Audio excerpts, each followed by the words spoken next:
Sí, justamente el cáncer de mama es un cáncer de mucha prevalencia en nuestro país, que lo vamos a decir para que la población lo recuerde, para que sepa la importancia del screening, de hacerse las mamografías.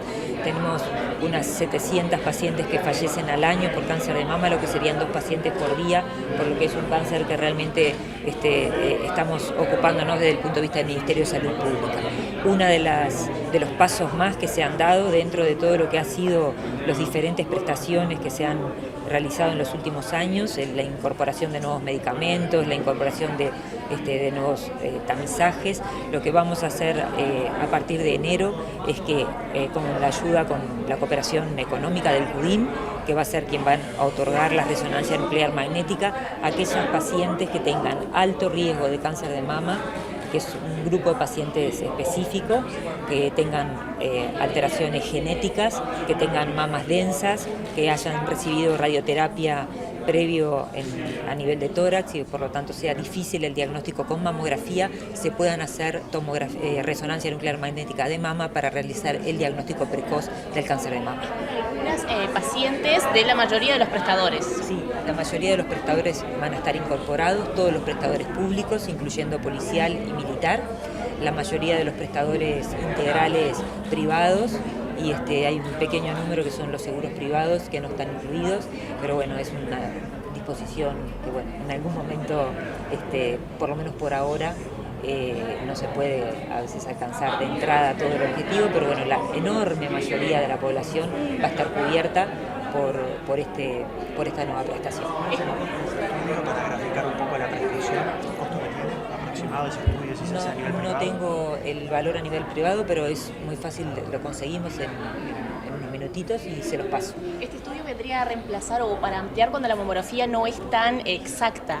La mayor parte de las veces se puede hacer una mamografía previa y, por ejemplo, si se diagnostican este tipo de mamas fibrosas que lo requieren, en ese caso se hace la resonancia nuclear magnética. Otras se puede hacer directamente según la indicación del médico. Por ejemplo, aquellas pacientes que tienen alteraciones genéticas como el gen BRCA1 o BRCA2, que son malformaciones,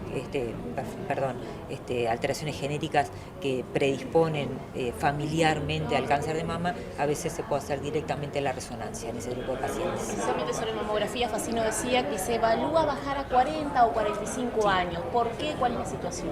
Se está estudiando esa posibilidad para tratar de alcanzar a la mayor cantidad de mujeres posibles con diagnóstico temprano.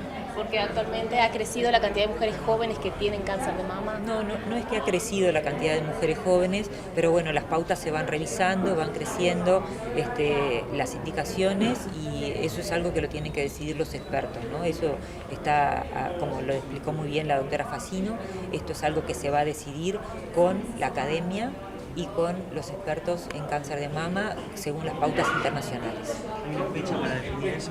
¿Hay una fecha para definir esa? No tenemos una fecha que sea un deadline, pero por supuesto se está trabajando en eso y va a ser en las próximas semanas, antes de fin de año. Sí. La idea es definirlo este año. ¿En otros países ya se hace?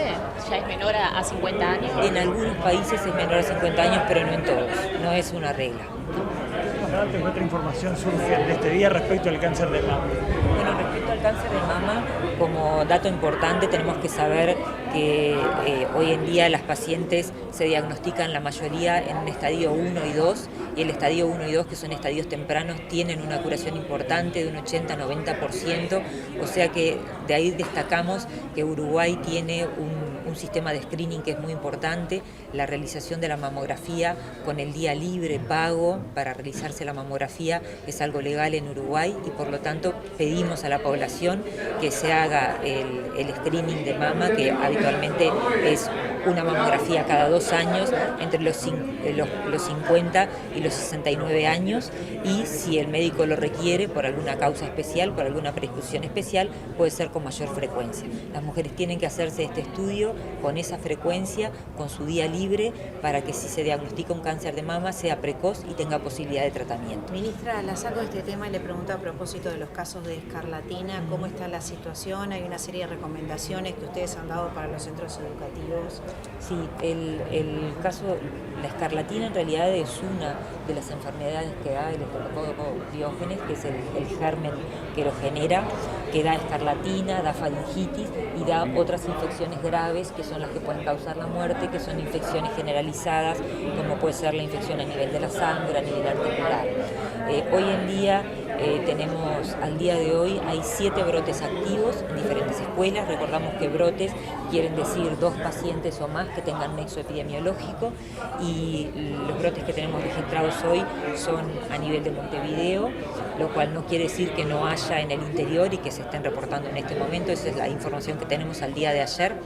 Los casos son similares en número a los que se han dado el año pasado, y hoy en día tenemos 78, si no me equivoco, 77 o 78 pacientes que se han reportado con infección grave, con infección importante, de los cuales en el correr del último año han fallecido 21 pacientes. Una cosa importante que quiero recordarle a la población es que si bien los casos infantiles nos causan mucho dolor y que generan, por supuesto, mucho más impacto en la opinión pública y a nivel de la prensa, también es una enfermedad que puede determinar consecuencias importantes en los adultos. Entonces, cuando tenemos pacientes con fiebre sin foco, que se reitera, con faringitis que no se curan, es importante la consulta médica precoz, es importante lavarse las manos frecuentemente, es importante que aquellas personas que tengan escarlatina y tengan contacto con otras personas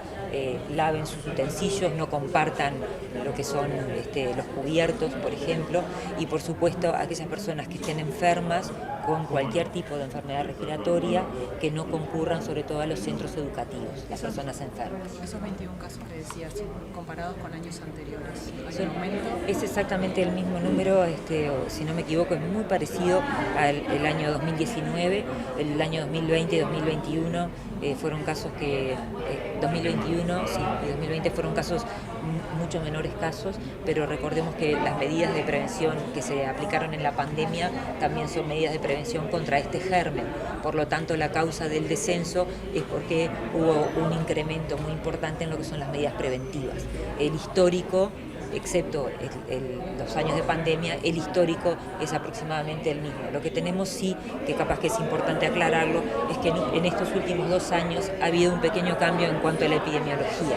De los casos registrados, que son más o menos los mismos, se ha registrado un aumento del número de casos graves.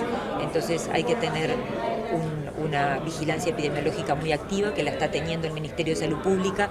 Se está haciendo un relevamiento de lo que es la resistencia antimicrobiana, y lo que tenemos como buena noticia para la población es que los gérmenes hoy en día siguen siendo sensibles a los antibióticos a los cuales disponemos. O sea que es una enfermedad que agarraba a tiempo en general, salvo algunos casos muy desafortunados que pueden suceder. Esta enfermedad es una enfermedad que en la mayoría de los casos se puede tratar con antibióticos y no deja secuelas y no es grave. Ministra, una vez que, si se toman las recomendaciones adecuadas en los centros educativos, las familias tienen la garantía de que pueden concurrir sus hijos a esos centros educativos y no hay ningún tipo de inconveniente, Bueno. No, lo que le pregunto es a propósito de estas recomendaciones que hacen de limpieza, si realmente son efectivas a la hora del tema de los contagios.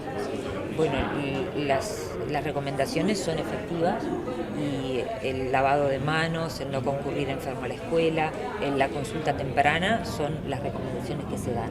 Garantías de que los niños no se van a contagiar en la escuela, por supuesto que no podemos dar, porque es una enfermedad infecciosa y las enfermedades infecciosas se pueden contagiar en cualquier ámbito. Puede no ser en la escuela, puede ser también en el ámbito domiciliario, y esto no es una causa para no enviar a los niños a la escuela. Le preguntaba por la vuelta a clases, por ejemplo, en el centro educativo, en el Liceo 60, en la escuela 60, donde sucedió lamentablemente el deceso de este niño de 5 años, se tomaron las medidas necesarias de limpieza. Se puede volver a clase, los padres pueden enviar a los niños sin ningún problema después que se tomaron las medidas de aislamiento de ese niño, de limpieza del local y demás.